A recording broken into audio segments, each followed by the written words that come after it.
Hi, it's Stefania over at Sleep Stories and Classic Fairy Tales for Kids. And we've got a fairy tale, a Grimm's fairy tale. It's about the 12 dancing princesses. Let's begin our story. There was a king who had 12 beautiful daughters.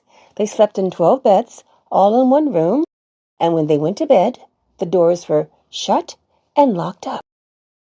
But every morning, their shoes were found to be quite worn through, as if they had been danced in all night, and yet nobody could figure out how it happened or where they had been.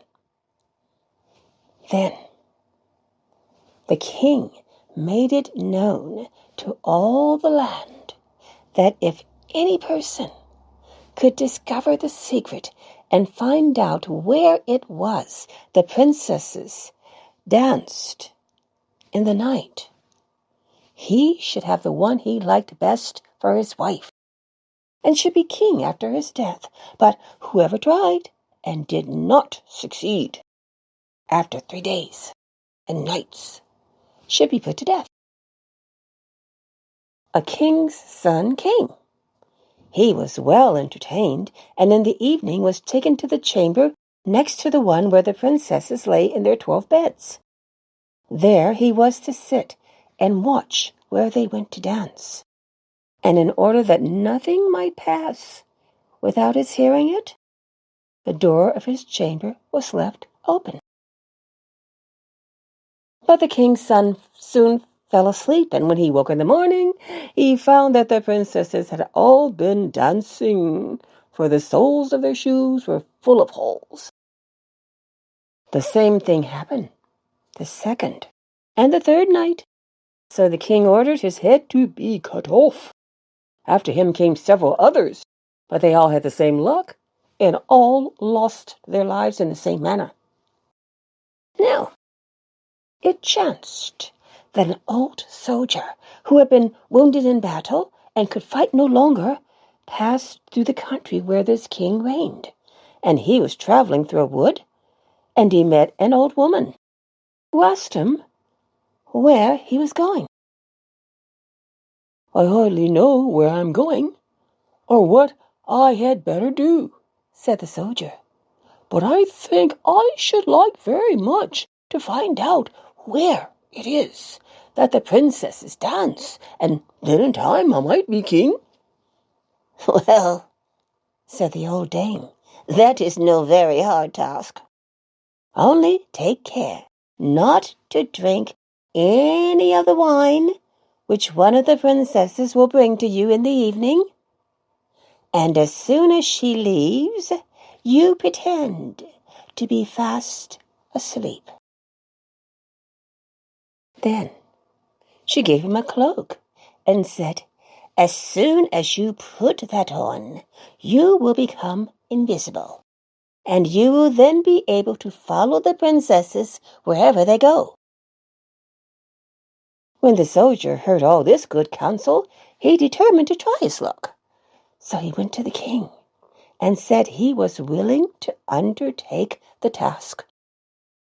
He was well received, as the others had been, and the king ordered fine royal robes to be given to him, and when the evening came, he was led to the outer chamber. Just as he was going to lie down, the eldest of the princesses brought him a glass of wine. But the soldier threw it all away secretly, taking care not to drink a drop. Then he laid himself down on his bed, and in a little while began to snore very loud, as if he was fast asleep. When the 12 princesses heard this, they laughed heartily, and the eldest said, "This fellow, too, might have done a wiser thing than to lose his life in this way." Then they rose up and opened their drawers and boxes and took out all their fine clothes and dressed themselves at the glass. and skipped about as if they were eager to begin dancing. But the youngest said, "I don't know how it is. While you are so happy, I feel very uneasy. I am sure some mischance will befall us."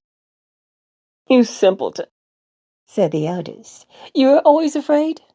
Have you forgotten how many kings' sons have already watched in vain? And as for this soldier, even if I had not given him his sleeping draught, he would have slept soundly enough."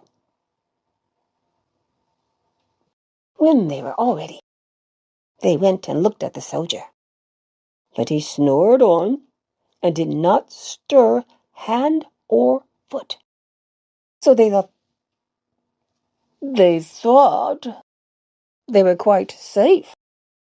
And the eldest went up to her own bed and clapped her hands, and the bed sank into the floor, and a trapdoor flew open. The soldier saw them going down through the trapdoor, one after another, the eldest leading the way, and thinking he had no time to lose, he jumped up, put on the cloak which the old woman had given him, and followed them. But in the middle of the stairs, he trod on the gown of the youngest princess, and she cried out to her sisters, "All is not right. Someone took hold of my gown." "You silly creature," said the eldest. "It is nothing but a nail in the wall." Then down they all went, and at the bottom they found themselves in a most delightful grove of trees, and the leaves were all of silver, and glittered and sparkled beautifully. The soldier wished to take some token of place away, so he broke off a little branch, and there came a loud noise from the tree. Then the youngest daughter said again, "I am sure all is not right. Did you not hear that noise? That never happened before." But the eldest said, "It is only our princess, who is shouting for joy at our approach." Then they came to another grove of trees, where all the leaves were of gold, and afterwards to a third, where all the leaves were all glittering diamonds. And the soldier broke a branch from each, and every time there was a loud noise, which made the youngest sister tremble with fear. But the eldest said it was only the princess, who were crying for joy. So they went on till they came to a great lake, and at the side of the lake there lay 12 little boats with 12 handsome princes in them, who seemed to be waiting there for the princesses. One of the princesses went into each boat, and the soldier stepped into the same boat with the youngest. As they were rowing over the lake, the soldier said, "I do not know why it is, though I am rowing with all my might, we do not get on as fast as usual, and I am quite tired. The boat seems very heavy today."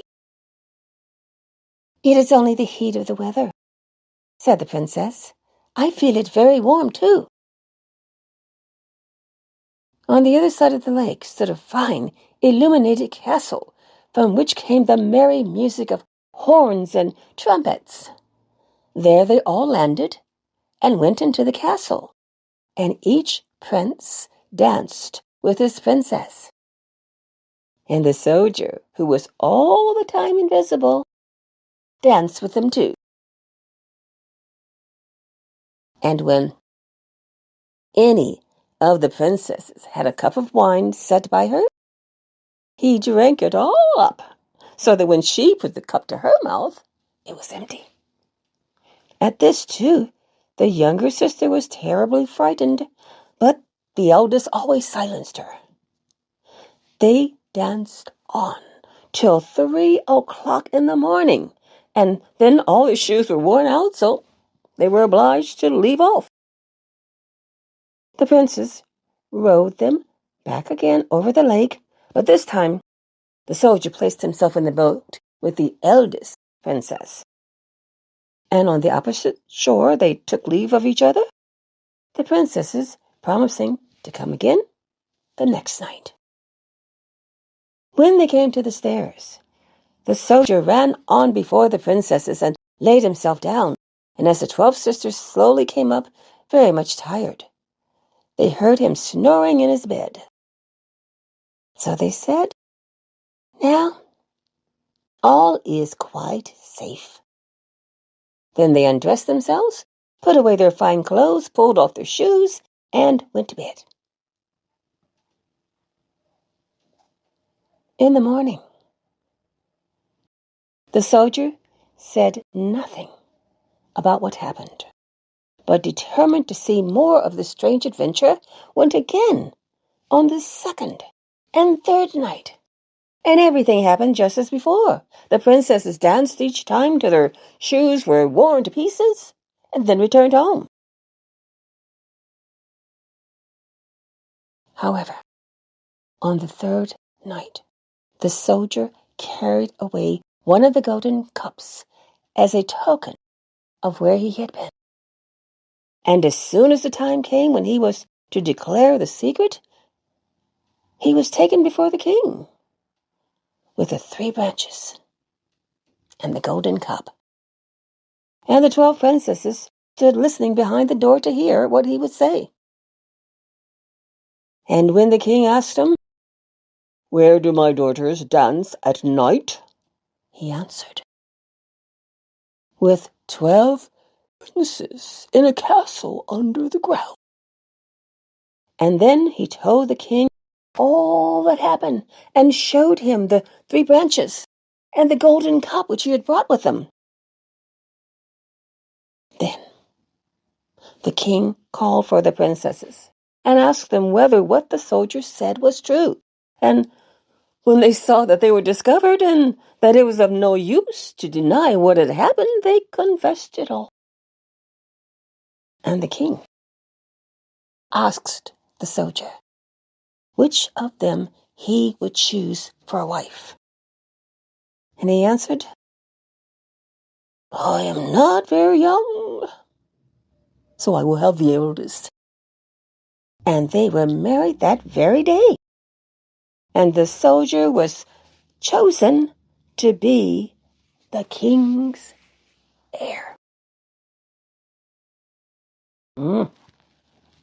A Grimm's fairy tale with a happy ending. The soldier stayed calm. He was clever. He had an inside trick. And he won the day. So, do you ever dance in your bedroom when mom, dad, your carer, or your brothers and sisters have gone to sleep, and you just got the urge to dance and dance some more? I've not tried it, but might not be such a bad idea. Might be a bit of fun. But anyhow, we'll have some more Grimm's fairy tales and some Greek tales, all different kinds of tales. And Uncle Wiggily will be back with more adventures. So if you want to keep on top of things, be sure to subscribe and hit that notification button so YouTube can tell you when the next story or the next song. Don't forget about the songs or tongue twisters or all kinds of good things, affirmations to keep us feeling good. YouTube will tell you when all that is ready if you subscribe and smash that notification button. That's it for now. Stay well, be good, stay happy. Bye.